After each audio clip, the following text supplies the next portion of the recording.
ಕೋರ್ಟ್ನಲ್ಲಿ ನಟ ದರ್ಶನ್ ಹಾಗೂ ಪವಿತ್ರ ಇಬ್ಬರು ಕೂಡ ಮುಖಾಮುಖಿಯಾಗಿದ್ದಾರೆ. ವಿಚಾರಣೆಗೆ ಬಂದಂತಹ ಸಂದರ್ಭದಲ್ಲಿ ಇವರಿಬ್ಬರು ಕೂಡ ಮುಖಾಮುಖಿಯಾಗಿರುವಂಥದ್ದು.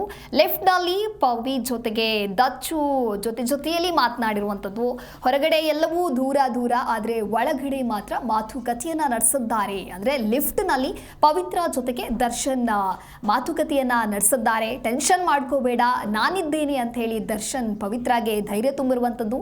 ಪವಿತ್ರ ಗೌಡಗೆ ಹಗ್ ಮಾಡಿ ಭುಜ ತಟ್ಟಿ ಹೋಗಿದ್ದಾರೆ ದರ್ಶನ್.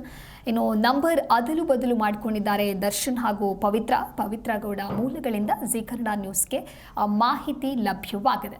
ಅಂದರೆ ವಿಚಾರಣೆಗೆ ಬಂದಂಥ ಸಂದರ್ಭದಲ್ಲಿ ಕೋರ್ಟ್ನಲ್ಲಿ ದರ್ಶನ್ ಹಾಗೂ ಪವಿತ್ರ ಇಬ್ಬರು ಮುಖಾಮುಖಿ ಆಗ್ತಾರೆ. ಲೆಫ್ಟ್ನಲ್ಲಿ ಪವಿತ್ರ ಜೊತೆಗೆ ದರ್ಶನ್ ಮಾತುಕತೆಯನ್ನು ನಡೆಸ್ತಾರೆ. ಟೆನ್ಷನ್ ಮಾಡ್ಕೋಬೇಡ, ನಾನಿದ್ದೇನೆ ಅಂತ ಹೇಳಿ ಪವಿತ್ರಾಗೆ ಧೈರ್ಯ ತುಂಬುವಂಥ ಕೆಲಸವನ್ನು ಕೂಡ ದರ್ಶನ್ ಇಲ್ಲಿ ಮಾಡಿದ್ದಾರೆ. ಇನ್ನು ಪವಿತ್ರ ಗೌಡಗೆ ಹಗ್ ಮಾಡಿ ಭುಜ ತಟ್ಟಿ ಹೋಗುತ್ತಾರೆ ದರ್ಶನ್. ಇನ್ನು ಪವಿತ್ರ ಗೌಡ ದರ್ಶನ್ಗೆ ನಂಬರ್ ಕೊಡುವಂತೆ ಕೇಳಿದ್ದಾರೆ. ನಂಬರ್ ಅದಲು ಬದಲು ಮಾಡಿಕೊಂಡಿದ್ದಾರೆ ದರ್ಶನ್ ಹಾಗೂ ಪವಿತ್ರ. ನಂಬರ್ ಎಕ್ಸ್ಚೇಂಜ್ ಅನ್ನು ಕೂಡ ಮಾಡಿಕೊಂಡಿದ್ದಾರೆ ಅನ್ನೋದ್ರ ಕುರಿತಂತೆ ಮಾಹಿತಿ ಲಭ್ಯವಾಗಿದೆ. ಪವಿತ್ರ ಗೌಡ ಮೂಲಗಳಿಂದ ಜಿ ಕನ್ನಡ ನ್ಯೂಸ್ಗೆ ಮಾಹಿತಿ ಇದೆ. ಇನ್ನು ನೀವು ದೃಶ್ಯಾವಳಿಯಲ್ಲೂ ಕೂಡ ಗಮನಿಸ್ತಾ ಇರಬಹುದು.